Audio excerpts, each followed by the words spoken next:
അതിന്റെ ഇതിന്റെ 3 മുതലുള്ള വാക്യം.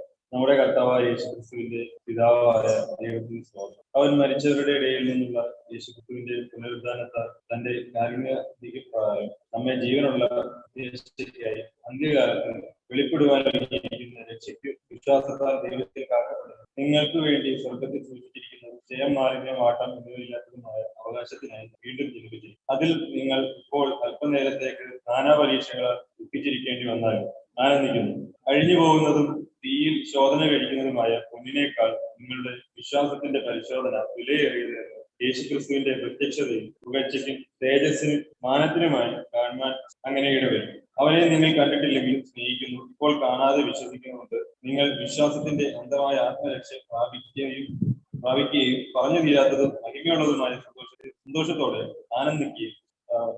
നമ്മുടെ വിശ്വാസ ജീവിതത്തിൽ ഒരുപാട് പരീക്ഷണങ്ങളിലൂടെ, പല രീതിയിലുള്ള പരീക്ഷണങ്ങളിലൂടെ, ടെംപ്റ്റേഷനിലൂടെ നമ്മുടെ ജീവിതത്തിൽ നമ്മൾ കഴിഞ്ഞ ആഴ്ച സംസാരിച്ചപ്പോൾ പറഞ്ഞ കാര്യം പോലെ ഈ ലോകം എന്ന് പറഞ്ഞു കഴിഞ്ഞാൽ നമ്മൾ എങ്ങോട്ട് കഴിഞ്ഞാലും ഒരുപാട് ട്രയൽസും ടെംപ്റ്റേഷൻസിന്റെ കീഴിലാണ്, അതിന്റെ കൂടാണ് നമ്മൾ ജീവിച്ചു പോകുന്നത്. അതുപോലെ തന്നെ നമുക്ക് ദൈവം അനുവദിക്കുന്ന എല്ലാ ദൈവം അനുവദിച്ചിട്ടാണ് ജീവിതത്തിൽ സംഭവം. ഇപ്പം ദൈവം ഈ പരീക്ഷണങ്ങളൊക്കെ അനുവദിക്കുമ്പോൾ എങ്ങനെയാണ് നമ്മൾ ഇതിന്റെ മധ്യേ, എന്ത് മനോഭാവത്തോടാണ് നമ്മൾ ഇതിനെ കാണേണ്ടത്, എങ്ങനെയാണ് നമ്മൾ ഇതിനെ ഓവർകം ചെയ്യുന്നത്, എങ്ങനെയാണ് ആ സമയത്ത് നമ്മൾക്ക് ദൈവിക സമാധാനം, ദൈവിക സന്തോഷം ഇതൊക്കെ അനുഭവിക്കാൻ കഴിയുന്നത്. നമ്മളിൽ പലരും ഇന്നും നമ്മൾ കൂടി വന്നിരിക്കുന്നതിനകത്ത് പലർക്കും അല്ലെ, നമ്മൾ ഓരോരുത്തർക്കും ഇപ്പൊ നമുക്ക് എല്ലാവർക്കും ഓരോരുത്തർക്കും വ്യക്തിപരമായ ഓരോരോ ബുദ്ധിമുട്ടുകൾ, പ്രശ്നങ്ങളും അതിൽ വഹിച്ചുകൊണ്ടാണ് നമ്മളിവിടെ ഇരിക്കുന്നത്. എങ്ങനെയാണ് ഇതിനെ നമ്മൾ കാണുന്നത്, അല്ലെ എങ്ങനെയാണ് ദൈവം ഇതിനെ കാണുന്നത് എന്നുള്ളത് നമ്മൾ ചിന്തിക്കേണ്ട ഒരു കാര്യമാണ്.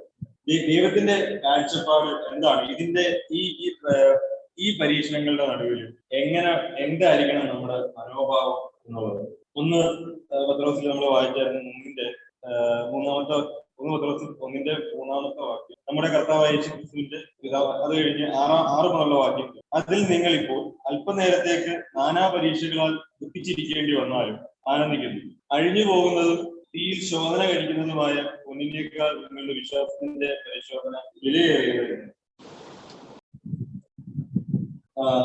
നമ്മള് കടന്നു പോകുന്ന പരീക്ഷണങ്ങൾ പലതാണ്. അപ്പം ഈ പരീക്ഷണങ്ങളുടെ മധ്യേ കൊണ്ടാണ് ദൈവം ഇതൊക്കെ അനുവദിക്കുന്നത്. ദൈവം നല്ല ദൈവമല്ലേ, ഇത്രയൊക്കെ ഞാൻ സ്ട്രഗിൾ ചെയ്യുന്നു, ഇത്രയൊക്കെ ഞാൻ ഈ പല കാര്യങ്ങൾ, ചിലവർക്ക് ഫിനാൻഷ്യൽ ഏരിയയിലായിരിക്കും, ചിലവർക്ക് ആരോഗ്യ സംബന്ധമായിട്ടുള്ള കാര്യങ്ങളിലായിരിക്കും, ചിലവർക്ക് ചില സഹോദരങ്ങൾ തമ്മിലുള്ള ബന്ധത്തിലുണ്ടാകുന്ന പ്രശ്നങ്ങളായിരിക്കും, ചിലവർക്ക് വീട്ടില് അപ്പനും മക്കളും തമ്മിലുള്ള പ്രശ്നങ്ങളിലുണ്ടാകുന്ന പരീക്ഷണങ്ങളായിരിക്കാം. ഇങ്ങനെ പലവിധ പരീക്ഷണങ്ങൾ. എന്തുകൊണ്ട് ദൈവമേ ഇത്രയും കാലമായിട്ടും ഇതിൽ നിന്നുള്ളൊരു വിടുതലില്ല എന്ന് നമ്മളൊക്കെ ചിന്തിക്കും. ദൈവം ഒരു നല്ല ദൈവമല്ലേ, ദൈവം എന്താണ് ഇതൊക്കെ എനിക്ക് അനുവദിക്കുന്നത്, എന്താണ് ഇനി കൂടുതൽ ഞാൻ വിശ്വസിക്കേണ്ടത്, ഞാൻ ഈ കറക്റ്റായിട്ടുള്ള ഉപദേശം കേൾക്കുന്നത്, കറക്റ്റായിട്ടുള്ള രീതിയിലാണ് പ്രാർത്ഥിക്കുന്നത്, എന്നിട്ടും എന്റെ ലൈഫിൽ എന്താണ് ഒരു ചേഞ്ചസ് വരാത്തത്. ഇവിടെ പറയുന്നത് 6-ാമത്തെ വാക്യത്തില്, അതിൽ നിങ്ങൾ ഇപ്പോൾ അല്പനേരത്തേക്ക് നാനാ പരീക്ഷകളാൽ ദുഃഖിച്ചിരിക്കേണ്ടി വന്നാലും, അല്പനേരത്തേക്ക് പലവിധ പരീക്ഷകളാൽ ദുഃഖിച്ചിരിക്കേണ്ടി വന്നാലും അഴിഞ്ഞു പോകുന്നതും തീയിൽ ശോധന കഴിക്കുന്നതും പൊന്നിനേക്കാൾ. അപ്പൊ എല്ലാത്തിനേക്കാളും നിങ്ങളുടെ വിശ്വാസത്തിന്റെ പരീക്ഷണം വളരെ വലുതാണ്. അത് നിങ്ങളുടെ പ്രശ്നത്തിന്റെ സൊല്യൂഷനേക്കാളും വലുതാണ്. അതായത് നിങ്ങളുടെ രോഗത്തിന്റെ സൗഖ്യത്തിനേക്കാൾ വലുതാണ് നിങ്ങളുടെ വിശ്വാസത്തിന്റെ പരീക്ഷണം. നിങ്ങളുടെ പ്രോബ്ലം മാറുന്നതിനേക്കാൾ വലുതാണ് നമ്മുടെ വിശ്വാസത്തിന്റെ പരീക്ഷണം എന്ന് പറയുന്നത്. കാരണം ഈ വിശ്വാസത്തിന്റെ പരീക്ഷണം ദൈവം നമുക്ക് തരുമ്പോൾ ദൈവം നമ്മുടെ വിശ്വാസം വർദ്ധിപ്പിക്കേണ്ടത്. ഈ വിശ്വാസം കൊണ്ട് ദൈവത്തിന് ചില പദ്ധതികളുമുണ്ട്. നമ്മൾ എത്രത്തോളം ദൈവത്തോട് അടുത്തിരിക്കുന്നു എന്നുള്ളതിന്, അപ്പൊ നമ്മൾ എത്രത്തോളം ആ ദൈവമായിട്ടുള്ള ബന്ധം ആ വിശ്വാസമാണ് തെളിയിക്കുന്നത്. അപ്പൊ ഈ ദൈവത്തിന് വ്യക്തിപരം പല വ്യക്തികളെ എനിക്കറിയാവുന്ന ഒരുപാട് ദൈവം ഉപയോഗിച്ചിട്ടുള്ള ദൈവദാസന്മാരല്ല, ശാരീരികമായ ഒരുപാട് രോഗങ്ങൾക്ക് ബുദ്ധിമുട്ടുള്ളവരായിരുന്നു. അവർക്ക് അവരുടേതായ ഒരുപാട് പ്രശ്നങ്ങളുണ്ടായിരുന്നു. ദൈവം ഒരുപാട് ഉപയോഗിച്ച ദൈവദാസന്മാരെല്ലാം ലോകത്തിൽ ഭയങ്കര സന്തോഷത്തോടൊന്നും ജീവിച്ചിരുന്നവരല്ല. അവർക്ക് ഒരുപാട് കഷ്ടങ്ങളും പരീക്ഷണങ്ങളും ലോകത്തിലുണ്ടായിരുന്നു. അപ്പൊ ഇതൊക്കെയും ദൈവത്തോട് അവർ കൂടുതൽ അടുക്കേണ്ടതിന് വേണ്ടി, കാരണം ദൈവവും നമ്മളും അല്ലെ യാഥാർത്ഥ്യത്തിലേക്ക്, ദൈവികമായതിലേക്ക് നമ്മളെ അടുപ്പിക്കുന്ന മെയിൻ ഫാക്ടർ എന്ന് പറഞ്ഞു കഴിഞ്ഞാൽ വിശ്വാസമാണ്. നമ്മുടെ വിശ്വാസമാണ് നമ്മുടെ അടിസ്ഥാനം. എല്ലാ മതങ്ങളും നമ്മൾ ദൈവത്തെ അറിയുന്നതും രക്ഷ അനുഭവിക്കുന്നതും എല്ലാം വിശ്വാസത്തിലൂടെയാണ്. ഈ വിശ്വാസത്തിന്റെ സ്ട്രെങ്ത് ആണ് നമ്മുടെ ക്രിസ്തീയ ജീവിതത്തിന്റെ, നമ്മുടെ ആത്മീയമായി നമ്മളെ വളർത്തുന്നതിനായാലും, ദൈവത്തിന് നമ്മളെ പറ്റിയുള്ള പദ്ധതികൾ നടത്തുന്നതിനായാലും, ദൈവത്തിന്റെ ഹിതം നമ്മുടെ ജീവിതത്തിൽ നടക്കണമെങ്കിൽ നമ്മുടെ വിശ്വാസം വർദ്ധിക്കണം. നമ്മൾ എത്രത്തോളം അവരിൽ ആശ്രയിക്കുന്നു, വിശ്വാസം എന്ന് പറഞ്ഞാൽ എന്താ? ദൈവമായിട്ടുള്ള റിലേഷനാണ്.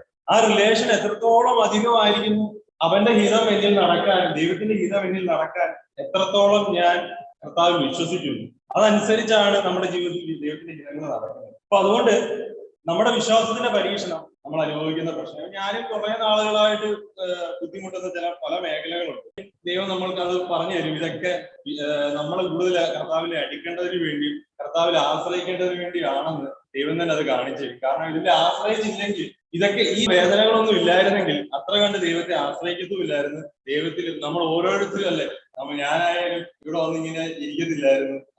നമ്മൾ ഓരോരുത്തരും ഇവിടെ വന്നിങ്ങനെ ഇരിക്കത്തില്ലായിരുന്നു. നമ്മുടെ പെയിൻ എന്ന് പറയുന്നത്, നമ്മുടെ വേദനകൾ, നമ്മുടെ പ്രശ്നങ്ങളൊക്കെയാണ് നമ്മൾ കർത്താവിലേക്ക് കൂടുതൽ ആശ്രയിക്കാനൊക്കെ ഇടയായത്. അപ്പൊ വിശ്വാസം എന്ന് പറഞ്ഞത് നമ്മളെ സംബന്ധിച്ച് ഒരു വലിയ സമ്പത്താണ്. അപ്പൊ അതിന്റെ പരീക്ഷണം വളരെ അനിവാര്യമായ ഒരു ഘടകം തന്നെയാണ്. അതുകൊണ്ടാണ് ദൈവം നാനാവിധ പരീക്ഷണങ്ങളാൽ നമ്മളെ ഓരോ ദിവസവും പരീക്ഷിച്ചുകൊണ്ടിരിക്കുന്നത്. നമ്മൾ ദൈവത്തോട് കൂടുതൽ അടുക്കേണ്ടതിന് വേണ്ടിയാണ്. അതാണ് അതിന്റെ ഒരു ഘടകം. നമ്മളിൽ വിശ്വാസത്തിന്റെ തെളിവ്, നമ്മൾ എത്രത്തോളം കർത്താവിൽ ആശ്രയിക്കുന്നു, വിശ്വസിക്കുന്നു എന്നുള്ളതിന്റെ തെളിവാണ് ഈ ട്രയൽസും ഈ പരീക്ഷണങ്ങളും നമ്മളെ തെളിയിപ്പിക്കുന്നത്. രണ്ടാമത്തെ ഘടകം എന്ന് പറഞ്ഞു കഴിഞ്ഞാൽ നമ്മുടെ ഭക്തി, ദൈവത്തോടുള്ള സ്നേഹം എത്രത്തോളം. ഈ പരീക്ഷണങ്ങളൊക്കെ വരുമ്പോൾ ദൈവത്തോട് സ്നേഹിക്കാൻ കഴിയുന്നുണ്ടോ? ശരീരം ആകെ വേദനിച്ച് നമ്മൾ വിചാരിക്കാത്ത രീതിയിലെല്ലാം സാഹചര്യങ്ങൾ മാറിക്കഴിയുമ്പോൾ കർത്താവിനെ പൂർണ്ണമായി സ്നേഹിക്കാൻ കഴിയുന്നുണ്ടോ? പത്രോസിനോട് കർത്താവ് ചോദിച്ചതുപോലെ, നീ എന്നെ സ്നേഹിക്കുന്നുണ്ടോ? അപ്പം ഈ സ്നേഹത്തിന്റെ പരീക്ഷണം കൂടാണ്. ഈ വിശ്വാസത്തിന്റെ പരീക്ഷണം എന്ന് പറഞ്ഞാൽ ഇതെല്ലാം ഒരു പാക്കേജാണ്. എല്ലാ പരീക്ഷണങ്ങളും ഉണ്ട്. ഇത് രണ്ടാമത്തെ ഇതെന്ന് പറഞ്ഞു കഴിഞ്ഞാൽ നമ്മുടെ ഉള്ളിൽ ദൈവത്തോടുള്ള സ്നേഹം എത്ര വരും. ഇത് പഴയ നിയമത്തിലും പുതിയ നിയമത്തിലും അനവധി വിശുദ്ധന്മാരുടെ ജീവിതത്തിൽ ദൈവം പരീക്ഷിച്ചിട്ടുണ്ട്. ദൈവമായിട്ടുള്ള ഇന്റിമസി അത് എത്ര വലുതാണ്.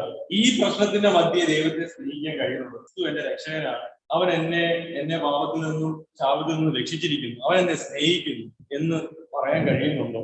അതൊരു ഒരു പരീക്ഷണമാണ്. ഞാൻ പലപ്പോഴും എന്റെ ജീവിതത്തിൽ ഇങ്ങനെയുള്ള പ്രശ്നങ്ങളൊക്കെ വരുമ്പോൾ ഞാൻ ഡൗൺ ആയിട്ട് അപ്പം തന്നെ ദൈവം പറയുന്നുണ്ടോ? അല്ല, എന്റെ ഉള്ളിൽ ഒരു തോന്നൽ പറയും, എന്റെ ഉള്ളിൽ ഒരു ചിന്ത ഉണ്ടാകണ്ടോ, ഇത്രയേ ഉള്ളൂ നിന്റെ വിശ്വാസം. അപ്പൊ ഞാൻ ഇത്രയേ ഉള്ളല്ലോ, ഞാൻ ഇത്രയും ഒരു പ്രശ്നം വന്നപ്പോ ദൈവത്തെ ഒരു അവിശ്വാസത്തിന്റെ വാക്കുകളും ഒക്കെ എന്റെ ഉള്ളിൽ വരിക. എന്താ പറയാ, എന്റെ ജീവിതത്തിൽ പല പ്രശ്നങ്ങൾ ഉണ്ടായിരിക്കാം, അതൊക്കെ നമ്മളെ ഭയങ്കരമായിട്ട് അലട്ടുന്നുണ്ടായിരിക്കാം. എങ്കിലും കർത്താവ് നമ്മളെ രക്ഷിച്ചു എന്നുള്ളതാണല്ലോ യാഥാർത്ഥ്യം. കർത്താവ് നമ്മുടെ കൂടെ ഉണ്ട് എന്നുള്ളതാണല്ലോ യാഥാർത്ഥ്യം. അത് അക്സെപ്റ്റ് ചെയ്യുവാൻ, അത് വിശ്വസിക്കുവാൻ എനിക്ക് കഴിയുന്നില്ല. കർത്താവിനെ സ്നേഹിക്കുവാൻ എനിക്ക് കഴിയുന്നു. എന്നെ സ്നേഹിക്കുന്നു, ജീവൻ തന്ന് സ്നേഹിക്കും. പക്ഷെ എനിക്ക് കർത്താവിനെ എന്റെ പ്രശ്നങ്ങളുടെ അല്ലെങ്കിൽ ഈ ഇതിന്റെ മധ്യേ നിന്ന് സ്നേഹിക്കാൻ കഴിയുന്നില്ല. ഇത് നമുക്ക് വളരെ അത്യാവശ്യമാണ്. കാരണം ഈ സ്നേഹം, നമ്മുടെ സ്നേഹം എത്രത്തോളം ഉണ്ട് ദൈവത്തോടുള്ളത് നമ്മൾ അറിയണം. അതിനും നമ്മുടെ ഈ വിശ്വാസത്തിന്റെ പരീക്ഷണം വളരെ അത്യാവശ്യമാണ്. അതുപോലെ നമ്മളെ ശുദ്ധീകരിക്കുന്നത്, അതെങ്ങനെ ദൈവം ശുദ്ധീകരിക്കുക? നമ്മുടെ വേദനകളിലൂടെ നമ്മളൊരു ഡിസിപ്ലിനിങ് നടക്കുന്നത്. നമ്മുടെ ശരീരത്തിന്റെ വേദനകളിലൂടെയും മനസ്സിന്റെ വേദനകളിലൂടെയൊക്കെ ദൈവം നമ്മളെ ശുദ്ധീകരിക്കുന്നു, നമ്മളെ കറക്റ്റ് ചെയ്യിക്കുന്നു. അതായത് നമ്മളെ ശാസിക്കുകയും വഴി നടത്തുകയും ചെയ്യുന്നു. അത് ചില രോഗങ്ങൾ തന്ന് നമ്മുടെ ജഡത്തെ ദണ്ഡിപ്പിച്ചൊക്കെ ആയിരിക്കും കർത്താവ്. കാരണം ഈ പെയിൻ എന്ന് പറയുന്നത് ഓർത്ത് ദൈവത്തെ ഒത്തിരി ശ്രദ്ധിക്കണം. വേദന ഇല്ലായിരുന്നെങ്കിലുണ്ടല്ലോ നമ്മളൊന്നും കർത്താവിലേക്ക് തിരിയത്തുപോലും ഇല്ലായിരുന്നു. കാരണം ഈ കുഷ്ഠരോഗം വന്ന, പ്രമേഹമൊക്കെ ബാധിച്ചവര്, കാലൊക്കെ കുറെ നാള് ഭയങ്കര ഡയബറ്റിക് ആയിട്ടുള്ള പ്രശ്നം വന്ന് ക്രോണിക് സ്റ്റേജിൽ നിൽക്കുന്ന ആൾക്കാരുടെ ആ കാലൊക്കെ എന്ന് പറഞ്ഞു കഴിഞ്ഞാൽ മുറിവ് ചെറുതായിട്ടൊന്നും മുറിഞ്ഞാലൊന്നും അറിയത്തില്ലെന്നാണ്. ചെറിയൊരു മുറിവൊക്കെ പറ്റി കഴിഞ്ഞാലൊന്നും അറിയത്തില്ല, പെയിൻ ഉണ്ടാകത്തില്ല, സെൻസിറ്റീവ് അല്ല. അതുപോലെ ഈ കുഷ്ഠരോഗം വന്ന മനുഷ്യരുടെ ആയാലും അവരുടെ ദേഹം, അവരുടെ അവയവമൊക്കെ അറ്റുപോകുന്ന അറിയും. അപ്പൊ അവരുടെ അവയവം അറ്റുപോകുന്നത് അറിയണം. നമ്മുടെ ദേഹത്ത് നമ്മുടെ മുറിവ്, നമ്മുടെ ശരീരത്തിൽ മുറിവുണ്ടാകുമ്പോൾ അത് പെയിൻ ഉണ്ടാകുന്നതുകൊണ്ടാണ് നമ്മൾ ഈ ശരീരത്തിൽ മുറിവുണ്ടാകുന്നത് അറിയുന്നത്. അതുകൊണ്ടാണ് നമ്മൾ പെട്ടെന്ന് നമ്മളെ തന്നെ പ്രൊട്ടക്ട് ചെയ്യുന്നത്. അപ്പൊ നമ്മുടെ ജീവിതത്തിലും ഈ പരീക്ഷണങ്ങളൊക്കെ കൊണ്ടുവന്ന് ഈ പ്രശ്നങ്ങളിലൂടെ ആയാലും പലവിധ പെയിനുകൾ നമ്മുടെ ജീവിതത്തിൽ വരുന്നത് ദൈവം അനുവദിക്കുന്നത് നമ്മളെ പ്യൂരിഫൈ ചെയ്യാനും, നമ്മളെ ഡിസിപ്ലിൻ ചെയ്യാനും, നമ്മളെ ശുദ്ധീകരിക്കേണ്ടതിന് വേണ്ടിയാണ്. ഇപ്പൊ വേദനകളെ ഓർത്ത് ദൈവത്തെ ഞാൻ പണ്ട് ദൈവം എനിക്ക് തന്നൊരു ചിന്തയാണ്. ഞാൻ സ്വർഗത്തിൽ ചെല്ലുമ്പോൾ ഏറ്റവും കൂടുതൽ സ്തുതിക്കുന്നത്, ലോകത്തിൽ ഞാൻ അനുഭവിച്ച ഏറ്റവും വേദന ഓർത്തിട്ടായിരിക്കും. അത് നമ്മൾ അവിടെ അറിയുന്നു ഈ വേദനയിൽ നിറഞ്ഞ ദൈവശക്തി എത്ര വലുതാണ്, ഈ ബലഹീനതയിൽ നിറഞ്ഞ ദൈവത്തിന്റെ കൃപ എത്ര വലുതാണെന്ന് നാം മനസ്സിലാക്കുന്നത് സ്വപ്നത്തിൽ ചെല്ലുമ്പോഴാണ്. ഇപ്പൊ മനസ്സിലാകുന്നില്ല, അതിന്റെ പെർഫെക്റ്റ് വ്യൂവിൽ നമുക്ക് കാണാൻ കഴിയുന്നില്ല. അവിടെ ചെല്ലുമ്പോഴാണ് ഈ തേജസ്സിന്റെ ഫലം. അതാണ് ഇത് ഓർക്കാൻ പറയുന്ന വിഷയം. പൗലോസ് പറയുന്നത് അത് ഓർത്തിട്ട് നിങ്ങൾ സന്തോഷിക്കാൻ പറയുന്നത്. ഇവിടെ അനുഭവിക്കുന്ന ഈ വേദനകള് കഷ്ടങ്ങളും ഒക്കെ ഓർത്ത് നമുക്ക് ദൈവത്തെ കൂടുതൽ സ്തുതിക്കാൻ കഴിയും. അതുപോലെ ദൈവത്തിന്റെ ഈ പരീക്ഷണങ്ങളിലാണ് ദൈവത്തിന്റെ ശക്തി നമ്മൾ കൂടുതൽ അറിയും. നമ്മൾ പരീക്ഷിക്കപ്പെടുമ്പോഴും പ്രശ്നങ്ങളിലൂടെ ഒക്കെ കടന്നു പോകുമ്പോഴാണ് ദൈവശക്തി എത്ര വലുതാണ്, ദൈവത്തിന്റെ കൃപ എത്ര വലുതാണെന്ന് നമുക്ക് അനുഭവിക്കാൻ കഴിയും. എപ്പോഴും ഭയങ്കര പോസിറ്റിവിറ്റി ജീവിക്കുന്ന ആൾക്കാർക്ക് ദൈവത്തിന്റെ കൃപ എന്താണെന്ന് അറിയാൻ കഴിയും, ദൈവത്തിന്റെ ശക്തി എന്താണെന്ന് അറിയാൻ കഴിയും ഇല്ല. വേദനിക്കുന്നവർ തകർന്ന് നുറുങ്ങിയിരിക്കുന്നവരുടെ മുമ്പിലാണ് എപ്പോഴും ദൈവത്തിന്റെ ആശ്വാസവും സ്നേഹവും ഭാവിയോടുള്ള ദൈവത്തിന്റെ കരുണയും സ്നേഹവും മനസ്സിലും അവർക്ക് അനുഭവിക്കാൻ കഴിയും. അപ്പം നമ്മള് ജഡത്തിലായാലും ശരീര മാനസികമായാലും ഈ വേദനകളൊക്കെ അനുഭവിക്കുമ്പോൾ നമ്മളിൽ ദൈവത്തിന്റെ ശക്തി വെളിപ്പെടേണ്ടതിന് അത് തെളിയിക്കേണ്ടതിന് വേണ്ടി, അത് നമ്മൾ അനുഭവിക്കേണ്ടതിന് വേണ്ടി ഒരു കാരണമായി അത് മാറുകയാണ്. അതുപോലെ തന്നെ നമ്മൾ എപ്പോഴും പറയുന്ന ഒരു കാര്യം ക്രിസ്തുവിന്റെ സ്വരൂപത്തോട് സാദൃശ്യപ്പെടുത്തുന്നതാണ് അല്ലെ. നമ്മളുടെ ജീവിതത്തിൽ വരുന്ന എല്ലാ ട്രയൽസും നമ്മളെ ഒരു വിശദീകരണത്തിന്റെ തലത്തിലേക്കും കൂടെ ആക്കുന്നുണ്ട്. ഇത്രയും കാലം നമ്മൾ 5-6 കാര്യങ്ങളെങ്കിലും പറഞ്ഞാണ് ഈ വിശ്വാസത്തിന്റെ പരീക്ഷണം സംബന്ധിച്ചുള്ള കാര്യം. ഇത്രയും കേട്ടത് വളരെ പ്രധാനപ്പെട്ട ഘടകങ്ങളാണ്. ഇതൊക്കെ നമ്മുടെ ജീവിതത്തിൽ വേണ്ട ഘടകങ്ങളാണ്. നമ്മൾ വിശ്വാസത്തിൽ നിൽക്കുന്നോ എന്നുള്ളതിന്റെ തെളിവ്, ദൈവത്തോട് നമുക്ക് സ്നേഹമുണ്ടോ എന്ന് നമുക്ക് അറിയേണ്ടത്, അതുപോലെ നമ്മുടെ ജീവിതത്തിൽ ഒരു ഡിസിപ്ലിനിൽ നടക്കേണ്ടതായ ആവശ്യം, അതുപോലെ ദൈവത്തിന്റെ ശക്തി നമ്മൾ അനുഭവിക്കേണ്ടത്. എല്ലാ പരീക്ഷണങ്ങളിലൂടെയും ഒക്കെയാണ് നമ്മൾ അനുഭവിക്കുന്നത്. ക്രിസ്തുവിന്റെ സ്വഭാവത്തോട് ആ സ്വഭാവത്തോട് നമ്മൾ അനുരൂപപ്പെട്ടു വരും. വിശുദ്ധീകരണം നമ്മൾ നടക്കുന്നത് നമ്മൾ ഈ പരീക്ഷണങ്ങൾ കാരണമായിട്ട്. അതുപോലെ 2 കൊരിന്ത്യർ അതിന്റെ 1:3 മനസ്സിലുള്ള പിതാവും സർവാശ്വാസവും നൽകുന്ന ദൈവവുമായ നമ്മുടെ കർത്താവായ യേശുക്രിസ്തുവിന്റെ പിതാവായ ദൈവം വാഴ്ത്തപ്പെട്ടത്. ദൈവം ഞങ്ങളെ ആശ്വസിപ്പിക്കുന്ന ആശ്വാസം കൊണ്ട് ഞങ്ങൾ യാതൊരു ഘട്ടത്തിലുള്ളവരെ ആശ്വസിപ്പാൻ ശക്തരാകേണ്ടത് ഞങ്ങൾക്കുള്ള കഷ്ടത്തിലൊക്കെയും അവൻ ഞങ്ങളെ ആശ്വസിക്കും. കഷ്ടത്തിലൊക്കെയും അവൻ നമ്മളെ ആശ്വസിക്കും. എന്തിനു വേണ്ടി?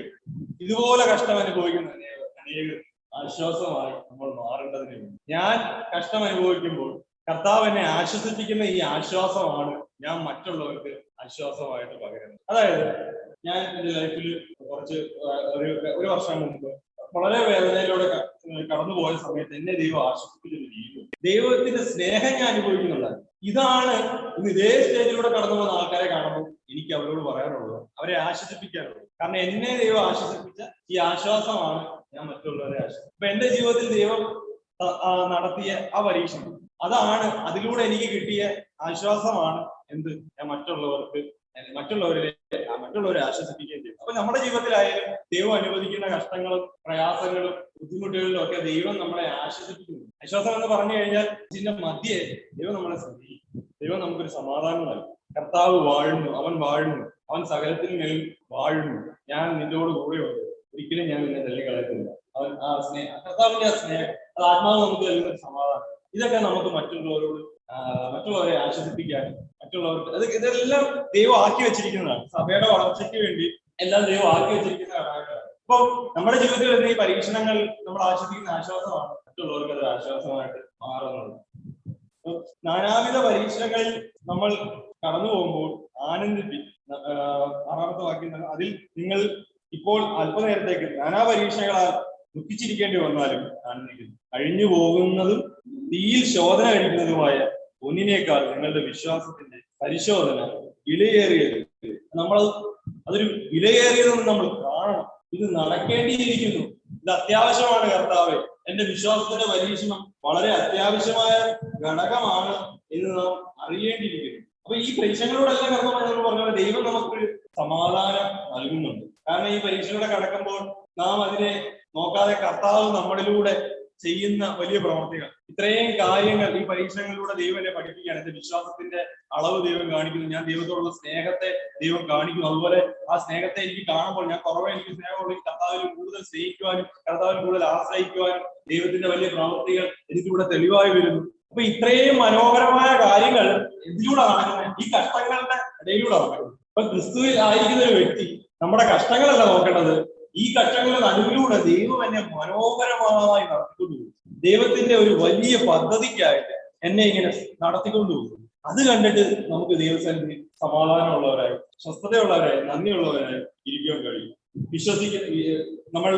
നമ്മുടെ വിശ്വാസത്തിന്റെ പരീക്ഷണങ്ങളെല്ലാം ദൈവം നടത്തുമ്പോൾ നമ്മൾ നടക്കുമ്പോൾ നമ്മൾ മനസ്സിലാക്കേണ്ട കാര്യം ഇതിന്റെ ഇന്റൻസിറ്റിയും ഇതിന്റെ തീവ്രതയും ഇതിന്റെ ടൈമും ഇത് എത്ര കാലം വേണമെന്നും ഇത് എത്രത്തോളം വേണമെന്നും എല്ലാം നിയന്ത്രിക്കുന്നത് ആരാണ്? ദൈവമാണ്. നമുക്ക് എത്രത്തോളം താങ്ങാൻ കഴിയുമെന്നും എത്രത്തോളം അവനെ കൊണ്ട് പറ്റുമെന്നും എല്ലാം തീരുമാനിക്കുന്നതും അനുവദിക്കുന്ന ദൈവമാണ്. നമ്മളെ ദൈവം നശിപ്പിക്കാൻ വേണ്ടി അല്ല ഇത് അനുവദിക്കുന്നത്. ഇത് അനുവദിക്കുന്നത് നമ്മളെ ദൈവം കൂടുതൽ സ്നേഹിക്കുന്നത് കൊണ്ടാണ്.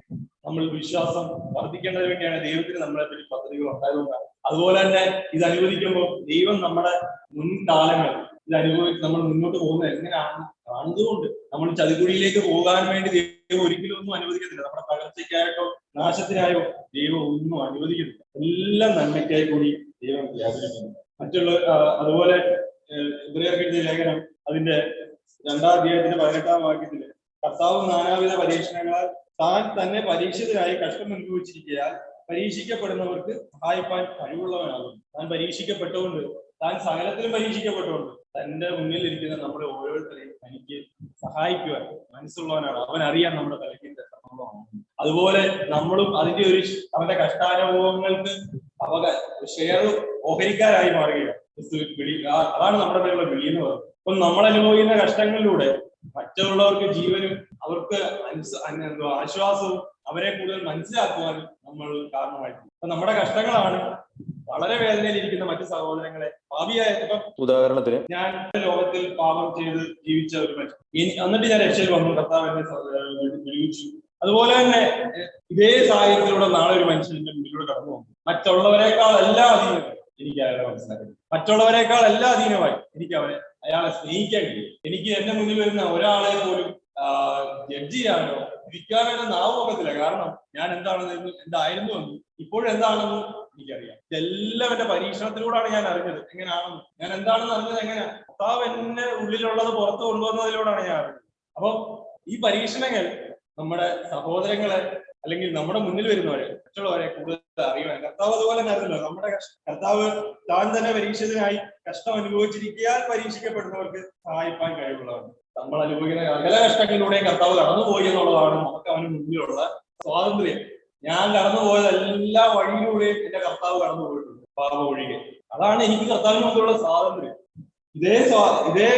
ഇതേ മനോഭാവമാണ്. ഇതേ മനോഭാവം നമ്മളിലും വരേണ്ടതിന് വേണ്ടിയാണ് നമ്മളെയും നാനാവിധ പരീക്ഷകളിലൂടെ ദൈവം കടത്തിവിടുന്നത്. നാം മറ്റുള്ളവർക്ക് ആശ്വാസമായി തീരേണ്ടതിന് വേണ്ടിയാണ്. ഒരു മനുഷ്യനെ നമുക്ക് ക്ഷമിക്കാൻ കഴിയുന്നുണ്ടെങ്കിൽ നമ്മളിൽ ഈ പരീക്ഷണം അല്ലെങ്കിൽ നമ്മളിൽ കർത്താവിന്റെ ആ സ്വരൂപം, കർത്താവിന്റെ അനുരൂപമായ ഒരു ക്യാരക്ടർ നമ്മൾ ബിൽഡപ്പ് ചെയ്ത് വരുന്നുണ്ട് എന്നതാണ് അർത്ഥം. അതായത് നമ്മൾക്ക് ഭയങ്കര ക്രൂരത ആ മനുഷ്യനോട് നമുക്ക് സ്നേഹിക്കുവാനും അവരെ മനസ്സിലാക്കുവാനും അദ്ദേഹത്തോട് ക്ഷമിക്കുവാനും കഴിയുന്നു. അതുപോലെ ക്രിസ്തുവിന്റെ നീതിഫലങ്ങൾ എന്നിൽ നിന്ന് വരും.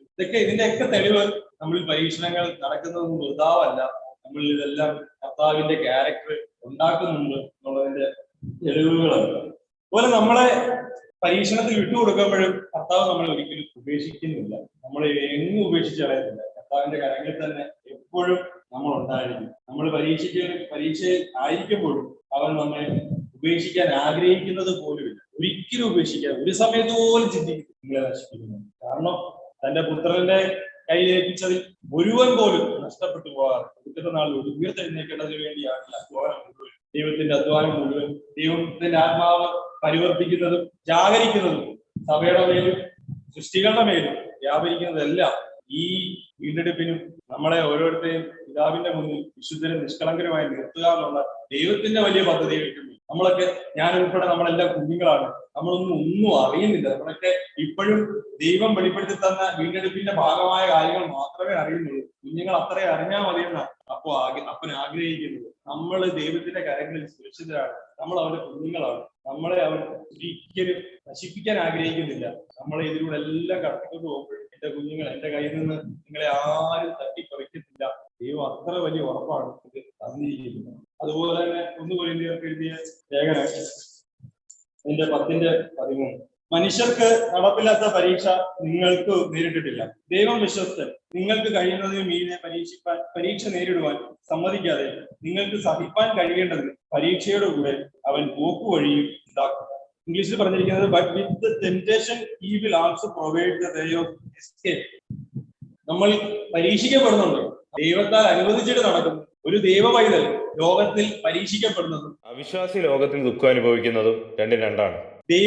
ദൈവമകൻ ലോകത്തിൽ പരീക്ഷിക്കപ്പെടുന്നത് ദൈവത്തോടുള്ള ബന്ധം വളർത്താനും അത് ജീവനിലേക്കും നന്മയിലേക്കും മാത്രമേ കൊണ്ടുപോകാൻ കഴിയൂ. പക്ഷെ ഒരു ലോകത്തിലെ മനുഷ്യർ വേദന അനുഭവിക്കുന്നത് മരണത്തിലേക്കും നാശത്തിലേക്കുമാണ് പോകുന്നത്. ഇത് വളരെ ശ്രദ്ധിക്കേണ്ട ഇമ്പോർട്ടന്റ് ആയിട്ടുള്ള കാര്യമാണ്. അതായത് നമ്മൾ പരീക്ഷിക്കപ്പെടുമ്പോൾ നമ്മുടെ മുമ്പിൽ ഒരിക്കലും മരണവും നാശവും അല്ലായിരിക്കുന്നത് നമ്മൾ എപ്പോഴും മനസ്സിലാക്കും. നമ്മുടെ മുന്നിൽ ജീവൻ തന്നെ ആണ്. നമ്മൾ കർത്താവിൽ കൂടുതൽ ആശ്രയിക്കുകയാണ്. നമ്മൾ ടെംപ്റ്റഡ് ആകുമ്പോൾ, നമ്മൾ വീണു പോകുമ്പോൾ, ഈവൻ നമ്മൾ പാപത്തിൽ വീണു പോകുമ്പോൾ ഒരിക്കലും കർത്താവിന് നമ്മുടെ മേലുള്ള കാഴ്ചപ്പാട് മാറുകയോ, ക്രിസ്തുവിലൂടെയാണ് നമ്മളെ നോക്കുന്നത്. നമ്മളെ കർത്താവ് കാണുമ്പോൾ ഈ തേജസ്കരിക്കപ്പെട്ട ക്രിസ്തുവിനെ പോലാണ്, അല്ലെ ആ ഒരു സ്വരൂപത്തിന്റെ സദൃശ്യത്തിലാണ് കർത്താവ് നമ്മളെ കാണുന്നത്. കാരണം അവൻ കാണുന്നത് സമയത്തിന് പുറത്തു നിന്നാണ്. സമയത്തിന് പുറത്ത് നിന്നൊരു ദൈവം നമ്മളെ കാണുമ്പോൾ നമ്മുടെ അവസാനവും തുടക്കവും അതിനപ്പുറവും എല്ലാം കൂടെ എന്നുള്ളൊരു വ്യൂ പോയിന്റിലാണ് കാണുന്നത്. നമ്മളെ ദൈവത്തിന്റെ വ്യൂ പോയിന്റിൽ നമ്മൾ വീണ്ടെടുത്ത് രക്ഷിക്കപ്പെട്ട് കഴിഞ്ഞിരിക്കുന്നു. നമ്മൾ രക്ഷിക്കപ്പെട്ടിരിക്കുന്നു. ഇനി നമ്മുടെ മുന്നിൽ പേടിക്കാനായി ഒരു കാര്യമില്ല ദൈവത്തിന്റെ വ്യൂ പോയിന്റിൽ. പക്ഷെ ഇത് നമ്മൾ വിശ്വാസത്തിൽ അനുസരിക്കുക എന്നുള്ളത്, വിശ്വാസത്തിൽ അനുഭവിക്കുക എന്നുള്ളത്, ടൈമിലൂടെ കടന്നുപോയി വിശ്വാസത്തിലൂടെ അനുസരണം ഉണ്ടാക്കുക എന്നുള്ളതും, വിശ്വാസത്തിലൂടെ നമ്മൾ ഒരു അധ്വാനം, ഒരു എഫേർട്ട് നമ്മുടെ ജീവിതത്തിൽ ഉണ്ടാകാമെന്നുള്ളതും എല്ലാം ദൈവത്തിന്റെ ഹിതമാണ്. ആ ഒരു ഓട്ടത്തിലാണ് നമ്മളെല്ലാം ഓടിക്കൊണ്ടിരിക്കുന്നത്. നമ്മൾ ഓടുന്നതിന് മുമ്പേ നമ്മളെ രക്ഷിച്ചിരിക്കുന്നു. നമ്മൾ ഓടുന്നതിന് മുമ്പേ നമ്മളെ രക്ഷിച്ച് ഓക്കെ ആക്കി വെച്ചിരിക്കുക. അതായത് അതിനൊരു ഉദാഹരണം പറയാം. ഉൽപ്പത്തി പുസ്തകം അതിന്റെ 3:15. ഇവിടെ മനുഷ്യൻ പാപം ചെയ്തു. ഇപ്പോ ദൈവം പാമ്പിനെ ശപിക്കുകയാണ്. അത് കഴിഞ്ഞ് 15-ാമത്തെ വാക്യം, ഞാൻ നിനക്കും സ്ത്രീക്കും നിന്റെ സന്തതിക്കും അവരുടെ സന്തതിക്കും തമ്മിൽ ശത്രുത്വം ഉണ്ടാകും. ഇത് പാമ്പിനോടാണ് പറയുന്നത്. അവൻ നിന്റെ തല തകർക്കും, നീ അവന്റെ മുതുകാൽ വീഴും. ഇത് ആർക്കുള്ളതാണ്? നമുക്കുള്ളതാണ്, അല്ലെ? സ്ത്രീക്ക് ജനിക്കാൻ പോകുന്ന സന്തതി പാമ്പിന്റെ തല തകർക്കും, അവൻ മുതുകാൽ വീഴും. ആദ്യത്തെ സുവിശേഷമാണ്, ബൈബിളിന്റെ ആദ്യത്തെ സുവിശേഷമാണ്. ഇത് കഴിഞ്ഞാണ് ദൈവം മനുഷ്യനെ ശപിക്കുന്നത്. ഇത് കഴിഞ്ഞാണ് ഏദൻ തോട്ടത്തിൽ നിന്ന് പുറത്താക്കുന്നത്. ആദ്യമേ രക്ഷ വെച്ചിട്ടാണ്. ഇത് ബൈബിളിലൂടെ മുമ്പേ ദൈവം രക്ഷ. എന്നാലും നമ്മൾ അതൊരു തെളിവായി കാണേണ്ടതിന് 3-ാം അധ്യായം എടുത്ത് നോക്കുമ്പോൾ ദൈവം ശപിക്കുന്നതിന് മുമ്പേ രക്ഷ എന്താണെന്ന് അറിയിച്ചു കൊടുത്തിട്ടാണ്, പ്രോമിസസ് വാഗ്ദത്തം വെച്ചു കൊടുത്തിട്ടാണ്, പോക്കുവഴി ഒരുക്കി കൊടുത്തിട്ടാണ് അവരെ പറത്തി വിട്ടത്, ഏദൻ തോട്ടത്തിന് പുറത്താക്കിയത്. നമ്മുടെ ജീവിതത്തിൽ ഉടനീളം ദൈവം ചെയ്യുന്നത് ഇപ്പോഴും ചെയ്യുന്നത് അതുപോലെ. കാരണം അങ്ങനല്ലാതെ ചെയ്തിട്ടുണ്ടെങ്കിൽ നമ്മളൊന്നും ഇരിക്കത്തില്ല. നമ്മളെ നാശമൊക്കെയായി പോകത്തേ ഉള്ളൂ. നമ്മളെ ഒന്നും രക്ഷിക്കാൻ നമുക്ക് കഴിയത്തില്ല. നമ്മൾ തീർത്തും നഷ്ടപ്പെട്ടു പോകേണ്ടവരാണ്. നമ്മളെ ദൈവം ആദ്യമേ രക്ഷിച്ചു, പ്രോമിസ് വെച്ചു. അത് കഴിഞ്ഞതിന് ശേഷമാണ്, പോക്കുവഴി ഒരുക്കിയതിന് ശേഷമാണ് നമ്മളിൽ പരീക്ഷണത്തിനായി നമ്മളെ കഴിയുന്നത്. ഒരു ദൈവം പരീക്ഷിപ്പിക്കുന്ന ഒരു ഭയങ്കര മനോഹരമായ ഒരു എന്നെ ദൈവം ഒരിക്കൽ കാണിച്ചു തന്ന ഒരു വിഷനാണ്. ഒരു കൊച്ചു കുഞ്ഞ് അപ്പന്റെ കയ്യിൽ നിന്ന് ഇങ്ങനെ വടിയുന്ന വീണ് പിച്ച വെച്ച് മുന്നോട്ട് പോവുകയാണ്. ഈ കൊച്ചു തന്നെ എവിടെയെങ്കിലും ഇടിക്കുമെന്നും കൊച്ചിന്റെ ദേഹം മുറിയുമെന്നും ഒക്കെ അപ്പൻ അറിയാം. പക്ഷെ അപ്പൻ ഇതിനെ അങ്ങ് വിടുകയാണ്. ഈ കൊച്ചു പിച്ച വെച്ച് മുന്നോട്ട് ചെന്ന് ഒരു കുഴിയിൽ അങ്ങ് വീണ് കരഞ്ഞ് നിലവിളിച്ച്. നല്ല രീതിയിൽ സംസാരിക്കാനൊന്നും അറിയത്തില്ല. കൊച്ചു കിടന്ന് കരഞ്ഞ് അപ്പനെ നോക്കി കൈ കാണിച്ച്. അപ്പൻ ഓടിച്ചെന്ന് കൊച്ചിനെ കെട്ടി കോരിയെടുത്ത് മുറിവൊക്കെ തുടച്ച് അതിനെ വെച്ച് കെട്ടി അതിനെ ആശ്വസിക്കും. ഇതാണ് നമ്മുടെ ദൈവം ചെയ്യുന്നത്. പിതാവായ ദൈവം നമ്മുടെ ജീവിതത്തിൽ ചെയ്യുന്ന ഓരോ ട്രയൽസ്, ദൈവത്തിന്റെ മുന്നിൽ നമ്മൾ കുഞ്ഞുങ്ങളാണ്. നമ്മൾ വീണു പോകുന്നതും കരഞ്ഞ് നിലവിളിക്കാനും തിരിച്ച് ദൈവത്തിലേക്ക് നിലവിളിക്കുന്ന ആ ഒരു സെക്കൻഡ്സ് ഉണ്ട്. നമ്മൾ തിരിച്ച് ഈ അപ്പനെ നോക്കി കുഞ്ഞ് കരയുന്ന, അതാണ് ദൈവം സന്തോഷിക്കുന്നത്. ദൈവം അതിലാണ് ഭാവിയുടെ നിലവിളി, ദൈവത്തിൽ അപ്പനെ നോക്കി രക്ഷിക്കുക എന്നുള്ള നിലവിളി, ആ ആശ്രയം, ഇതിലൊക്കെയാണ് ദൈവം സന്തോഷം. അല്ലാതെ നമ്മുടെ ഒരു നീതി പ്രവൃത്തിയിൽ ദൈവം സന്തോഷിക്കുന്നു. ഞാൻ എത്രത്തോളം അവനെ ആശ്രയിക്കുന്നു, എത്രത്തോളം അവനില്ലാതെ എനിക്ക് ജീവിക്കാൻ കഴിയുന്നില്ല, എത്രത്തോളം അവനെ മാത്രം ആശ്രയിച്ച് എനിക്ക് ജീവിക്കാൻ കഴിയുന്നുണ്ട്, എത്രത്തോളം ഞാൻ അവന്റെ മുന്നിൽ നിലവിളിക്കുന്നു, എന്നെ നടത്തണമെന്ന്. അതാണ് കർത്താവിന് എപ്പോഴും പ്രസാദകരമായുള്ള ജീവിതം. ആത്മീയ ജീവിതം എന്താണെന്ന് ചോദിച്ചു കഴിഞ്ഞാൽ ഒറ്റ ഉത്തരവേ ഉള്ളൂ: കർത്താവിൽ എത്രത്തോളം നമ്മൾ ഡിപ്പെൻഡ് ചെയ്യുന്നു. അപ്പം നമ്മുടെ വിശ്വാസത്തിന്റെ പരീക്ഷണമെല്ലാം നമ്മളും ദൈവമായിട്ടുള്ള ബന്ധത്തിന്റെ അളവുകോലുകളാണ്.